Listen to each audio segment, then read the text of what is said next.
Hi guys, welcome to యాత్ర next. ఈరోజు video ఏంటి అంటే చాలామంది నన్ను చాలా డౌట్స్ అయితే అడుగుతున్నారు అనమాట. డిఫరెంట్ డౌట్స్ అయితే వచ్చున్నాయి మన రీసెంట్ కాలంలో. అండ్ మీకు ఇంకేమైనా డౌట్స్ ఏదైనా మిస్ అయ్యింటే మాత్రం నాకు కింద కామెంట్ చేయండి. అండ్ ఇంకేమైనా డౌట్స్ ఉన్నా కూడా నాకు కింద పెట్టండి.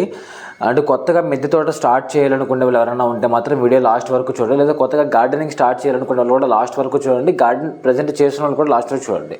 మీకు ఈ డౌట్స్ చాలా యూజ్ అవుతాయి మీ లైఫ్లో, అంటే మీ గార్డెనింగ్ లైఫ్లో కూడా మీకు చాలా యూజ్ అవుతాయి అనమాట. అండ్ ఫస్ట్ క్వశ్చన్ అయితే ముందైతే మాత్రం మన ఛానల్ అయితే ఇప్పుడే సబ్స్క్రైబ్ చేసుకునేసి వీడియో మాత్రం ముందుగా అయితే లైక్ చేయండి అండ్ మీ ఫ్రెండ్స్ అందరికీ షేర్ చేయండి. ఫస్ట్ క్వశ్చన్ ఎవరంటే త్రివేణి గారు అడుగుతున్నారు అనమాట. వాళ్ళది ఒక చిన్న డౌట్ అంట. మా జామ చెట్టు పెట్టి 3 years అవుతుంది, ఇంతవరకు కాయలు రాలేదు, ఏం చేయాలి? ఇక్కడ మనకి జామ చెట్లలో చాలా రకాలు ఉన్నాయండి, నాటువి, హైబ్రిడ్వి. నాటు చెట్లు ఏముంటాయంటే కొన్ని బ్రీడ్లు ఎలా ఉంటాయంటే 4 సంవత్సరాల నుంచి 5 సంవత్సరాల వరకు టైం తీసుకుంటుంది. నేను నా 8th క్లాస్లో ఉన్నప్పుడు అనుకుంటాను, ఒక జామ చెట్టు మా స్కూల్లో చుట్టుపక్కల నాటుతూ ఉంటే రోడ్డు సైడ్ ఒక చెట్టు తీసుకొచ్చి ఇంట్లో నాటాను. అది నాటు చెట్టు నాటిన తర్వాత నేను 8th క్లాస్లో నాటితే నాకు అది బీటెక్ 3rd yearలో అనుకుంటాను. బీటెక్ 3rd yearలో నాకు అది ఫ్రూటింగ్కి వచ్చింది. అంటే almost 8th, 9th, 10th, inter first year, second year, almost 7 years ఏమో టైం తీసుకున్నట్టుంది అటు ఇటుగా. 7 or 6 years టైం తీసుకున్నది అటు ఇటుగా.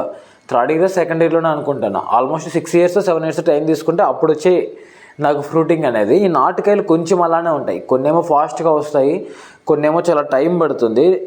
రీజన్ అయితే అదే. ఖచ్చితంగా కూడా ఆ నాటు చెట్టు అవటం వల్లే మీకు ఇంతవరకు ఫ్రూటింగ్ రాలేదు. అండ్ దట్టు నేలలో వేస్తున్నారో లేదో, ఈ నాటు చెట్లు అనేవి ఎక్కువగా నేలలో వేస్తేనే బాగా వస్తాయి అన్నమాట. కుండీల్లో కానీ లేదంటే పాట్స్లో వీటిల్లో వేసినప్పుడు కొంచెం తక్కువగా వస్తాయి, పెద్ద ఎక్కువగా ప్రొడక్షన్ ఉండదు. ఒకవేళ వచ్చినా కూడా తక్కువ ఉంటే, అంటే అసలు రాకుండా కూడా ఛాన్సెస్ ఎక్కువ ఉంది. బట్ హైబ్రిడ్ మొక్కలు తైవాన్ కానీ రిమైనింగ్ ఏమైనా హైబ్రిడ్ రకాలు అయితే మాత్రం ఫాస్ట్గా వచ్చేస్తే, మీరు ఎక్కువ టైం కూడా తీసుకోబడదు, ఒక 6 months, 1 year లోపే వచ్చేస్తాయి అనమాట. ఇంకొంచెం ఎక్కువ కాస్ట్ పెట్టుకోవాలంటే మీకు వేసినప్పటి నుంచి కూడా కాయలు అయితే చెట్లు ఉన్నాయి. బట్ నాకు తెలిసినంతవరకు అది నాటు చెట్టు అవ్వడం వల్లే రావట్లేదు. ఒకవేళ హైబ్రిడ్ అయ్యింది అని మీకు వాళ్ళు చెప్పున్నా కూడా అది నాటుతే అయి ఉంటుంది మ్యాక్సిమం. అంతకుమించి వేరే రీజన్ అయితే ఏమైనా ఉండదు. ఒకసారి మీరు అది చెక్ చేసుకోండి. నాటుదైతే మాత్రం టైం తీసుకుంటుంది, చాలా టైము. అండ్ ఆ మొక్కలు నేలల్లో అయినా కుండీల్లో అయినా నాటిన తర్వాత ఎవరు కరిష్మా ఎవరు, నా పేరు ఎక్కడ సరిగ్గా క్లారిటీ లేదు, కరిసంకారి సంథింగ్, సారీ పేరు ఏమనుకోకండి, ఏదో తప్పలుగుతున్నానని, నాకు అది కొంచెం అర్థం కాలేదు. ఆ మొక్కలు నేలలో అయినా కుండీల్లో అయినా నాటిన తర్వాత ఎన్ని రోజులకు డిఏపి కానీ అదే పోషక ద్రవణాలు లాంటివి ఎన్ని రోజులకి ఇవ్వాలో చెప్పండి. డిఏపి అనేది ఏంటి అంటే అదొక బూస్టర్ అనమాట. అది ఫర్టిలైజర్ వచ్చేసి అది రసాయనమే, మీకు ఆర్గానిక్ అయితే కాదు. ఒక మంచి బూస్టర్స్ అవి మీకు మొక్కలకి అనేది. మొక్కలు ఎప్పుడు కూడా ఏంటి అంటే, మీరు ఒకవేళ ఫ్లవరింగ్ ప్లాంటే అనుకుందాం. ఇప్పుడు రోజా మొక్కలు అయితే మాత్రం రోజా ఫ్లవర్స్ కట్ చేసుకుంటారు కదా, మీకు కావాల్సిన సైజులో కట్ చేసుకున్న తర్వాత ఆ కటింగ్ అయిపోయిన వెంటనే డిఏపి వేయాలి. ఎప్పుడు కూడా డైరెక్ట్గా డిఏపి వేయాల్సిన అవసరం లేదు. ఎప్పుడు కూడా కటింగ్ చేసిన తర్వాతే డిఏపి వేయండి, అప్పుడే మీకు కొత్త చిగురు రావడానికి ఎక్కువ అవకాశం ఉంటుంది. ఆ బూస్టర్స్ అనేటివి ఏం చేస్తాయంటే, కట్ చేసిన తర్వాత ఆ కట్ చేసిన ప్లేస్లో చిగురులు ఎక్కువ రావడానికి అవకాశం ఉంటుంది. కట్ చేయకుండా డిఏపి వేసినా కూడా నాకు తెలిసి పెద్ద యూజ్ ఉండకపోవచ్చు, ఒకవేళ యూజ్ ఉన్నా అంత పెద్ద ఇదైతే ఏం కాదు అది. సో మ్యాక్సిమం కూడా కట్ చేసిన తర్వాత మాత్రమే మీరు డిఏపి వేయండి. నెలకు ఒకసారి సరిపోతుంది, 15 రోజులకు ఒకసారి అంటారు కానీ అందరూ 15 రోజులకు ఒకసారి ఏం అవసరం లేదు. మరి అంత ఎక్కువ ఫర్టిలైజర్స్ యూజ్ చేయకూడదు, అవి ఆర్గానిక్ కాదు కదా అవన్నీ కూడా. కాబట్టి నెలకు ఒకసారి, లేదా మీరు ఫ్లవరింగ్ కానీ ఫ్రూటింగ్ కానీ కట్ చేసుకున్న తర్వాత ఒకసారి కానీ వేసుకున్నారంటే సరిపోతుందన్నమాట. ఈ కటింగ్ కూడా ఎలా ఉండాలి అంటే, కటర్తో మాత్రమే కట్ చేయాలి. మస్ట్ అండ్ షుడ్గా మీ దగ్గర మీరు గార్డెనింగ్ చేస్తున్నట్టయితే మీ దగ్గర సిజర్ కానీ, ఒక మంచి షార్ప్గా ఉన్నటువంటి సిజర్ కానీ, లేదా ఒక కట్టర్ తీసుకోవడం ఇంకా మంచి ఆప్షన్ అన్నమాట. మీకు ఆన్లైన్లోకి వెళ్ళారు అంటే 150 రూపాయల నుంచి కూడా ఉన్నాయి మీ కట్టర్లు. ఒక మంచి కట్టర్ తీసుకున్నారంటే కట్టర్తోనే కట్ చేయండి. అది పండ్లు కావచ్చు, పూలు కావచ్చు, కొమ్మలు ఏవైనా సరే అది కట్టర్తో మాత్రమే కట్ చేయండి. చేత్తో ఎప్పుడు కూడా కట్ చేయొద్దు. అలా కట్ చేయటం వల్ల చాలామందికి సరిగ్గా అక్కడికి ఎండ్ అయిపోతుంది మీకు ఆ కొమ్మ వచ్చేసి. అండ్ మీరు ఎరువులు కానీ పోషక ద్రవణాలు అవన్నీ కూడా నెలకు ఒకసారి సరిపోతాయి. కొన్ని ఆర్గానిక్ అయితే 15 రోజులకు ఒకసారి ఇవ్వాలి. ఎందుకంటే ఈ ఆర్గానిక్ అనేటివి ఏంటంటే చాలా మంచిది, బట్ కొంచెం అది స్లో పాయిజన్ లాంటిది అనమాట. అంత ఈజీగా అది ఫర్టిలైజర్స్ అంటే నార్మల్గా రసాయనాల్లాగా వేయగానే పనిచేయదు, కొంచెం స్లోగా ఎక్కుతుంది దానికి. కానీ మంచి సొల్యూషన్ అనమాట. ఆర్గానిక్ అనేది చాలా మంచిది వీటితో పోల్చుకున్నట్టయితే. కాకపోతే ఇన్స్టాంట్ రియాక్షన్ అనేది ఉండదు, దానికి ఇన్స్టాంట్ రియాక్షన్ అనేది ఉంటుంది అనమాట. ఇది ఫర్టిలైజర్స్ అదే రసాయనాలకైతే ఇన్స్టాంట్గా ఉంటుంది, ఇవి ఆర్గానిక్కి మాత్రం కొంచెం టైం తీసుకుంటుంది, అదనమాట విషయం అయితే. అండ్ ఇంకా ఆర్వి తులసి గారు అడుగుతున్నారు, నాకు ఫిబ్రవరి, మార్చ్, ఏప్రిల్, మేలో వేసుకునే వెజిటేబుల్ సీడ్స్ చెప్పరా with variety started terrace gardening. February, March, April అంటేనే మనకి ఫుల్గా ఎండాకాలం, కంప్లీట్ సమ్మర్ సీజన్ అది. మీరు ఆ టైంలో ఏం వేసినా కూడా అది కొంచెం మీరు మెయింటైనింగ్ అనేది చాలా ఎక్కువగా తీసుకోవాలి, చాలా కేర్ తీసుకోవాల్సినటువంటి విషయం. మీరు ఏవైనా వేసుకోవచ్చు, మరీ ఎండకి ఎక్కువగా ఉన్నటువంటి స్ట్రాబెర్రీలు అలాంటివి కాకపోయినా మీరు కూరగాయలు అడుగుతున్నారు కాబట్టి కూరగాయలు అయితే మీరు బెండ కావచ్చు, వంగ విత్తనాలు కానీ, చిక్కుడుకాయలు కానీ, లేదంటే తీగలో సొరకాయలు, బీరకాయలు, కాకరకాయలు కానీ, లేదంటే ఇంకా మట్టికాయలు అంటాం, గోరు చిక్కుళ్ళు, ఇలాంటివి ఏవైనా వేసుకోవచ్చు, ప్రాబ్లమే లేదు. మీరు ఏ వేసుకున్నా సరే వాటరింగ్ మాత్రం 2 పూట్లా పట్టాల్సి ఉంటుంది. మార్నింగ్ 10 లోపు ఒకసారి పట్టుకోవాల్సి వస్తుంది, ఈవినింగ్ 3:30 కూడా 4:30 ఆ టైంలో ఒకసారి వాటర్ పట్టుకుంటూ ఉండాలి. అంటే కేరింగ్ ఎక్కువ ఉండాలి, చాలా కేర్ తీసుకోవాలి. అలా తీసుకొని మీరు ఏ వేసుకున్నా కూడా ప్రాబ్లం లేదండి. మీరు ఏ వేసుకున్నా నాట్ ప్రాబ్లం, మీరు ఏవైనా వచ్చేస్తుంది, అదేం పెద్ద ప్రాబ్లం కాదనమాట. సో దాని గురించి మీరు ఇబ్బంది పడాల్సిన అవసరం లేదు. And brother, rose stems dieback అయిపోతున్నాయి, టిప్స్ చెప్పండి. రోజ్ స్టెమ్స్ డైబ్యాక్ అయిపోతున్నాయి అంటే రీజన్ ఒక్కటే అండి, మీరు మీ చేత్తో కట్ చేయటం ఒక రీజన్.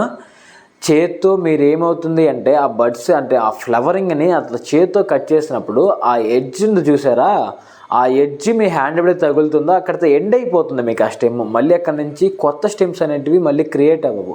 అలా కాకుండా కట్టర్తో కానీ సిజర్తో కానీ కట్ చేయండి, అక్కడికి అది అయిపోతుంది. మళ్ళీ వెంటనే డిఏపి వేయండి. కట్టింగ్ ఎప్పుడైతే పడుతుందో కట్టింగ్ చేసిన వెంటనే నెక్స్ట్ ఒక 1 డే గ్యాప్లోనే మీరు వెంటనే డిఏపి కూడా కట్ చేసిన వెంటనే ఒక 5-10 నిమిషాల్లో మళ్ళీ డిఏపి వేసేసారంటే మాత్రం సో మీకు ఇది ఈజీగా మళ్ళీ వచ్చేస్తాయి అన్నమాట. అలా కాకుండా నాటేటప్పుడు కూడా కొన్నింటికి మీరు అంటు మొక్కలు, గ్రాఫ్టింగ్ మొక్కలు తీసుకున్నారు అంటే ప్రతిదానికి ఒక గ్రాఫ్టింగ్ పాయింట్ ఉంటుంది. అదే ఒక కవర్ చుట్టేసి ఉంటారు, మీరు బాగా అబ్జర్వ్ చేశారంటే ఒక కవర్ చుట్టూ ఉంటుంది. ఆ కవర్ మునిగిపోయేంత వరకు కూడా మీరు మట్టిలో నాటేయాలి. ఆ గ్రాఫ్టింగ్ అనేది పైకి ఉండకూడదు ఎప్పుడు కూడా. ఇప్పుడు ఇది గ్రాఫ్టింగ్ ఈ పాయింట్లో ఉంది అంటే ఇది మట్టి లెవెల్ అనుకుందాం. ఇది వచ్చేసి ఫర్ సపోజ్ ఇది మనకి భూమి లెవెల్, మట్టి లెవెల్. గ్రాఫ్టింగ్ వచ్చేసి పైన ఈ ఎడ్జ్లో ఇక్కడ ఉందనుకుందాం గ్రాఫ్టింగ్. ఇలా నాటారు అంటే మాత్రం మొక్క గ్రోత్ అనేది తక్కువగా ఉంటుంది, మొక్క చచ్చిపోయే అవకాశం ఉంటుంది. ఈ గ్రాఫ్టింగ్ అనేది లెవెల్ కంటే కింద ఉండాలి, మట్టి లెవెల్ కంటే కిందకి వెళ్ళిపోవాలి. అప్పుడు మాత్రమే మీకు సరిగ్గా మీకు బాగా మొక్క రావడానికి అయితే అవకాశం ఉంటుందన్నమాట. లేదు అంటే ఆ గ్రాఫ్టింగ్ కింద నుంచి కొన్ని పిచ్చి మొక్కలు అంటే అవి వేస్ట్ మొక్కలు అనేది క్రియేట్ అవుతాయి. సేమ్ అవి కూడా రోజా మొక్కలే, కానీ దానికి ఫ్లవరింగ్ ఉండదు. ఆ వేస్ట్ మొక్కలు అనేది క్రియేట్ అయ్యేసి మెయిన్ మొక్కని చంపేస్తాయి. ఈ మొక్క అనేది బతకదనమాట. కాబట్టి మీరు అంతవరకు కింద వరకు నాటండి. అండ్ మీరు కట్ చేసేటప్పుడు మాత్రం కట్టర్తో కట్ చేసి వెంటనే డిఏపి వేయండి. మళ్ళీ నెక్స్ట్ వచ్చేటప్పుడు అంతా కూడా ఫ్రెష్గా వస్తాయి, ఇంకా ప్రాబ్లం ఏం లేదనమాట. అండ్ మందార మొక్కలకు చీడ పడితే ఏం చేయాలి, అలాగే బోన్ మీల్ అంటే ఏంటి? ఇక్కడ బోన్ మీల్ అంటే ఏంటి అంటే మనకి వాటిలలో ఈ బోన్ మీల్ అంతా కూడా ఈ బోను అంటే ఎనిమల్ బోన్స్ ఇవి ఉంటాయి కదా, ఈ ఎనిమల్ బోన్స్ నుంచి ఆ వేస్టేజ్ నుంచి అయితే క్రియేట్ చేస్తారు, మొత్తం కూడా రెడీ చేస్తారంట ఇదంతా కూడా. అంటే దీంట్లో ఎక్కువగా ఫాస్ఫరస్ ఇవైతే ఎక్కువగా ఉంటాయంట. అంటే కొంచెం నైట్రోజన్ లెవెల్ కూడా వీటిలో ఎక్కువ ఉంటుంది. మీరు నాటేటప్పుడు కింద అలా వాడారు అంటే మీ ఏరు పురుగు అనేది పట్టకుండా ఫాస్ట్గా రూటింగ్ అనేది ఫాస్ట్గా రావడానికి మీకు మొక్కల గ్రోత్కి ఎక్కువగా యూజ్ అవుతుంది అనమాట. అండ్ ఇవి ఎప్పుడు అంటే మీరు మొక్క నాటేటప్పుడు ఎక్కువ యూజ్ చేయాలి. మీరు వీటిని మొక్క నాటేటప్పుడే మీరు లోపల ఈ ఎప్సమ్ సాల్ట్ కానీ ఈ బోన్ మీల్ కానీ ఇవన్నీ వాడారు అంటే చాలా బాగా మీకు ఆ రూటింగ్ అనేది చాలా ఫ్రీగా వెళ్ళిపోతుంది, మంచిగా మొక్క ఎదుగుదల ఉంటుంది. అండ్ కొన్ని రోజుల తర్వాత మీకు ఫ్లవరింగ్ ఎక్కువ రావాలనుకున్నప్పుడు ఒక గుంతలాగా తీసేసి పైన మట్టి దగ్గర కొంచెం పశువుల ఎరువు కానీ ఈ బోన్ మీల్, ఎప్సమ్ సాల్ట్ లాంటివి వేసుకునేసి మళ్ళీ మొత్తం ఫిల్ చేసేసారు అంటే మళ్ళీ మీకు మంచి ఫ్లవరింగ్, మంచి ఫ్రూటింగ్ రావడానికి అవకాశం ఉంటుందండి. అదే బోన్ మీల్ అంటే మాత్రం మీకు కంప్లీట్గా కూడా ఈ బోన్ వేస్టేజెస్ నుంచి అండ్ వీటి నుంచి తయారు చేస్తారంట మ్యాక్సిమం కూడా. బట్ ఇదంతా కూడా ఆర్గానికే. దీనివల్ల ఎక్కువగా నైట్రోజను, ఫాస్ఫరస్ అండ్ నైట్రోజన్ తక్కువ పర్సెంటే, ఫాస్ఫరస్ కానీ ఇవైతే ఎక్కువగా దీనివల్ల అందుతాయి అనమాట. సో అది కూడా ఒక మంచి బూస్టరే అండ్ ఆర్గానిక్ వేలో చాలా మంచి ఎరువు అనమాట. అది కూడా ఈ ఎప్సమ్ సాల్ట్ కానీ ఇవన్నీ కూడా. అండ్ మందార మొక్కలకు చీడ పడితే ఏం చేయాలి అంటే నేను ఆల్రెడీ ఒక వీడియో తీశాను ఏమేమి మందులు కొట్టాలి అని చెప్పేసి. మీరు ఒక్కసారి నా బయో ఓపెన్ చేశారంటే ఆ మందులకు సంబంధించిన వీడియోలు ఒక 2-3 వీడియోలు ఉన్నాయి, ఒకసారి చెక్ చేయండి. ప్రెసెంట్ అని అలా కొన్ని ఉన్నాయన్నమాట. ఆ ప్రచండ ఏవో కొన్ని చూపించున్నాను, అది కొట్టే విధానం కానీ ఎంత మోతాదు వాడాలో కూడా చూపించున్నాను. ఒకసారి చూడండి.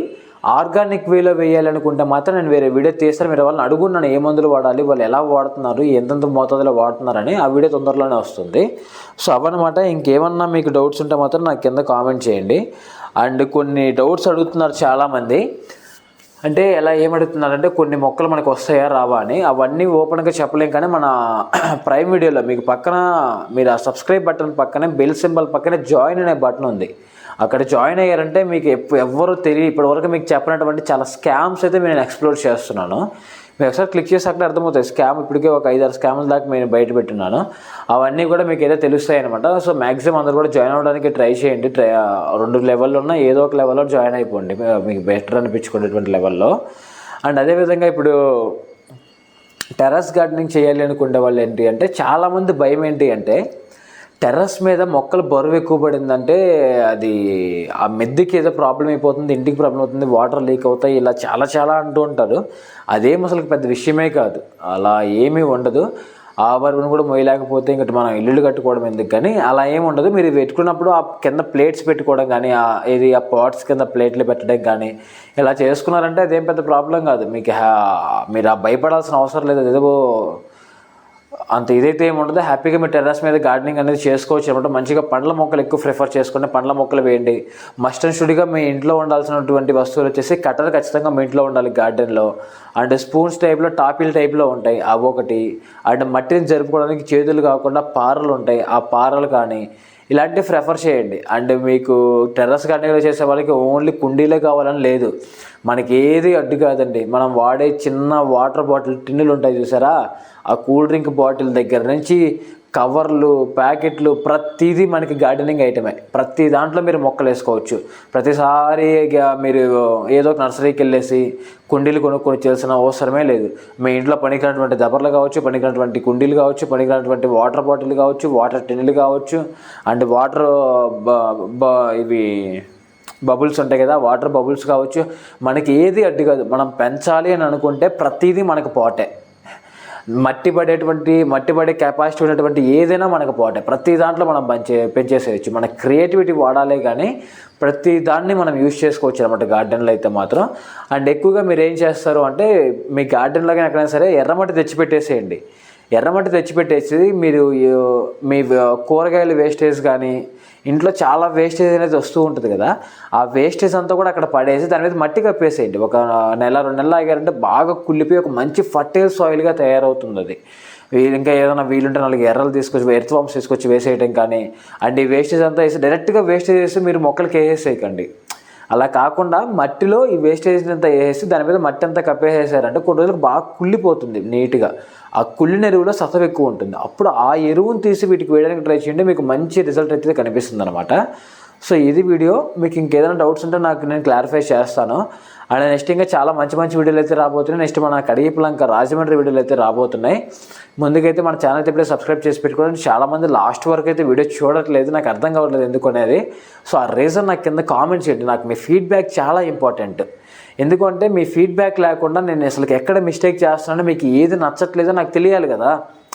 మీ ఫీడ్బ్యాక్ అనేది నాకు చాలా ఇంపార్టెంట్. ప్రతి ఒక్కరూ నాకు ఈ కాంప్లిమెంట్స్ కంటే కూడా నాకు ఆ ఫీడ్బ్యాక్లో నన్ను ఎక్కువగా హ్యాపీ ఫీల్ చేస్తాయి. నన్ను ఎక్కువగా మీరు అంటే మీరు లైక్ చేస్తున్నారు నా వీడియోని, నాకు సపోర్ట్ చేస్తున్నారని నాకు తెలియాలి అంటే నాకు మీ ఫీడ్బ్యాకే నాకు ఇంపార్టెంట్. ఆ ఫీడ్బ్యాక్ ఇస్తేనే నేను ఒక్కొక్కదాన్ని కరెక్ట్ చేసుకొని ఇంకొంచెం బెటర్ అవుట్పుట్ మీకు ఇవ్వడానికి అయితే ఛాన్స్ ఉంటుంది. అవన్నీ కూడా రెడ్యూస్ చేసుకుంటూ వాటిని కరెక్ట్ చేసుకుంటూ రావాలంటే మీ ఫీడ్బ్యాక్ నాకు చాలా ఇంపార్టెంట్. మీకు ఎక్కడ బోర్ అనిపిస్తుంది, ఏ పాయింట్ మీకు ఇష్టంగా అనిపించట్లేదు, ఇవన్నీ నాకు కింద కామెంట్ చేయండి. నేను అవన్నీ నోట్ చేసుకుంటున్నాను. నేను ప్రతి కామెంట్ కూడా చదువుతూ ఉన్నాను, ప్రతి కామెంట్కి కూడా రిప్లై ఇస్తూనే ఉన్నాను ఆల్మోస్ట్ అన్నిటికీ. సో వీడియోస్ అయితే లాస్ట్ వరకు చూడండి. అంటే చాలామంది సబ్స్క్రైబ్ చేసుకోకుండానే చూస్తున్నారు. నాకు హ్యాపీనే చూస్తున్నందుకు. బట్ సబ్స్క్రైబ్ కూడా చేసుకున్నారంటే నాకు కూడా కొంచెం పాజిటివ్ ఎనర్జీ అనమాట. నా ఫ్యామిలీ ఎంత ఉంది అని చూపించుకోవడానికి, కానీ అది చూసినప్పుడల్లా ఇంతమంది కోసం నేను ఇంకెంత బెటర్గా ఇంకెంత మంచి వీడియోస్ చేయాలని చెప్పేసి నాకు కూడా కొంచెం ఎనర్జీ వస్తుంది అనమాట. సో మ్యాక్సిమం అందరూ కూడా సబ్స్క్రైబ్ చేసుకొని వీడియోని అయితే లైక్ చేయడం అసలు మర్చిపోవద్దు.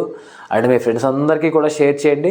నెక్స్ట్ నేను మిద్దె తోటల మీద కొన్ని వీడియోలు తీయబోతున్నాను. అంటే దాదాపు ఒక 5-6 మందితో మాట్లాడిన మిద్దె తోటలు చేస్తున్న వాళ్ళందరి దగ్గరికి వెళ్ళి వాళ్ళు ఏమేమి ఎక్విప్మెంట్స్ వాడుతున్నారు, ఎటువంటి మొక్కలు వాడుతున్నారు, ఎటువంటి ఎరువులు వాడుతున్నారు. ప్రతిసారి ఎరువులు వాడాలి అంటే ఫర్టిలైజర్స్ వాడాలంటే చాలా ఖర్చు అవుతుంది. అలా కాకుండా వాళ్ళు ఏ టిప్స్ వాడుతున్నారో కూడా నేను మొత్తం మీకు చూపిస్తాను అనమాట క్లారిటీగా. అవన్నీ కూడా నెక్స్ట్ వీడియోస్ నుంచి అయితే వస్తాయి. ఆల్రెడీ నేను వీడియో తీస్తున్నాను, కొంచెం ఆల్రెడీ అయిపోయింది అనమాట. ఇంకొంచెం తీయాల్సింది ఉంది, అది కూడా తీసి నేను మీకు నెక్స్ట్ మండే నుంచి అయితే మాత్రం మీకు కంప్లీట్గా కూడా అవే చూపిస్తూ ఉంటాను. సో మీకు క్లారిటీ ఉంటుంది, మీరు కొత్తగా తెలుసుకోవడానికి అవకాశం ఉంటుంది. అండ్ మిద్దె తోట చేస్తున్న వాళ్ళైతే మాత్రం మస్ట్ అండ్ షుడ్గా ఎప్పుడు మన ఛానల్ అయితే సబ్స్క్రైబ్ చేయండి. మీకు ఇంకా చాలా మంచి మంచి టిప్స్ అయితే ఇవ్వబోతున్నాను నేను. అండ్ ఈ వీడియో ఎంత అయిపోయింది, మీకు ఇంకేమైనా డౌట్స్ ఉంటే నాకు కింద కామెంట్ చేయండి. Until then bye bye bye. అంటే పండగ అయితే వచ్చేస్తానంట. పండగకి మంచిగా పిండి వంటలు చేసుకునేసి హ్యాపీగా తినేసేయండి. నాకు కూడా ఏమన్నా ఉంటే ఆన్లైన్లో పంపించండి, నేను ఆన్లైన్లో తిని ఆన్లైన్లోనే మీకు టేస్ట్ చెప్తాను.